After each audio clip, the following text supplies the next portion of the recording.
مالي ملاتړ په دغه ولایت کې ډېر خدمات وړاندې کړي دي ان شاء الله الرحمن دا ټول تاسو ته ښکاره او څرګند دي چې کوم خدمات وړاندې شوی په پوره صداقت او اخلاص سره اجرا شوی دی چې بېلګې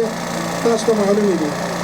په مرکز کلات کې د سړک جوړول پروژه د کانالونو پروژه د ژورو څاګانو پلچکونو اوس د هغې جملې څخه په زابل ولایت مرکز کلات ښار کې د 48 کیلومتره کانال د پاکارۍ چارې افتتاحیه مراسم چې نن موږ تاسې ورته راغونډ شوي دا 48 کیلومتره کانال زابل ولایت مرکز کلات کې چې عبارت دی د کاکو کانال د سازي کانال د قرزو کانال او لنډي کانال څخه دی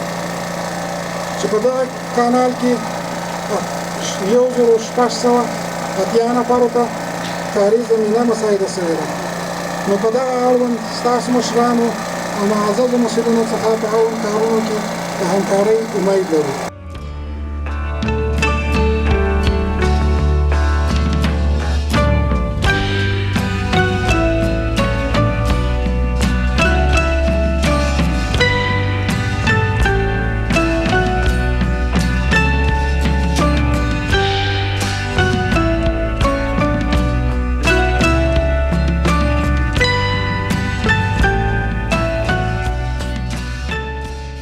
ځوانان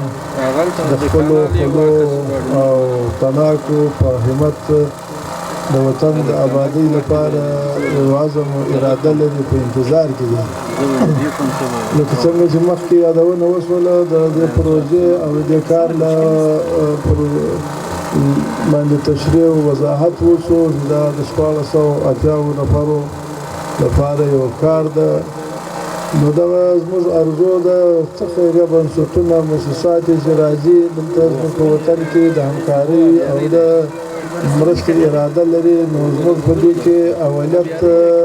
د هر مجلس په سر کې و دې موضوع ته یې چې باید زموږ خلک پر کار ولویږي زموږ خلکو ته د کار په بدل کې یو څه په لاس ورشي د بیکارۍ او د نادارۍ مخه ونیول شي نو د دې لپاره دغه ښه اقدام چې دا اوس اکرومس یې کړی ده نو دا یو داسې اقدام ده چې زموږ لپاره ډېره حوصله او هیله بخښونکی ده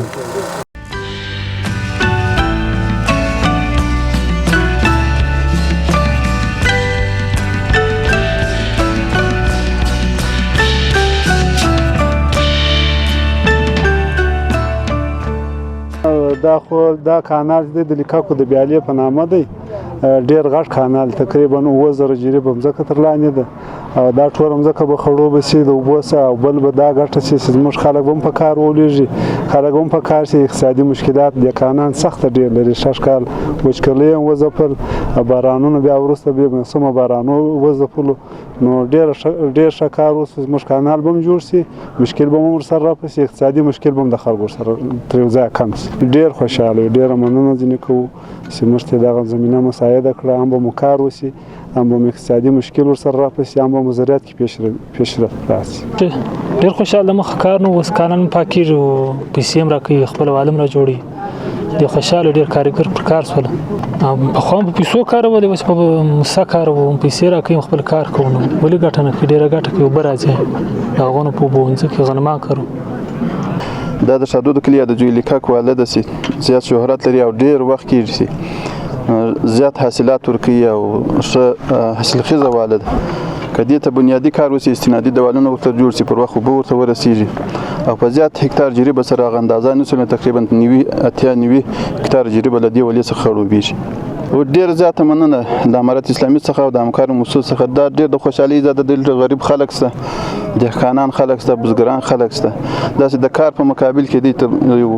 روزانه ورکول کېږي یا روپۍ ورکول کېږي یا مواد ورکول کېږي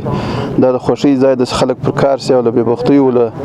ناخوالو او له مواد مخدر څخه راوګرځېږي او خپله یو حلاله روزي پیدا کړي